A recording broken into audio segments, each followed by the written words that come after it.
కేంద్ర మంత్రి కిషన్ రెడ్డి సమక్షంలో మాజీ ఎమ్మెల్యేలు కాషాయం జెండా కప్పుకున్నారు. ఈ మేరకు జహీరాబాద్ ఎంపీ బీబీ పాటిల్ ఆధ్వర్యంలో మాజీ మంత్రి ఆంజనేయులు, మాజీ ఎమ్మెల్యే పండరి, జడ్పీటీసీ రాజు రాథోడ్, మాజీ జడ్పీటీసీలు, మాజీ ఎంపీటీసీలు, ప్రస్తుత సర్పంచ్లు, పలువురు నాయకులు బీజేపీ పార్టీలో చేరారు. కిషన్ రెడ్డి వారికి కండువాలు కప్పి పార్టీలోకి సాదరంగా ఆహ్వానించారు.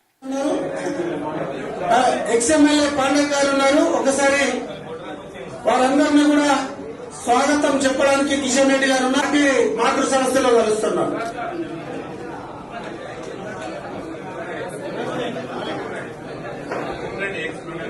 యోగ రామరెడ్డి,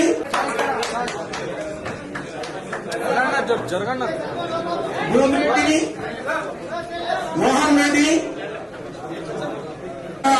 పిల్లి రామారావు గారి ఆధ్వర్యంలో భారతీయ జనతా పార్టీలో చేరినందుకు ఎక్స్ఎమ్మెల్యే పాండే గారు ఉన్నారు. ఒకసారి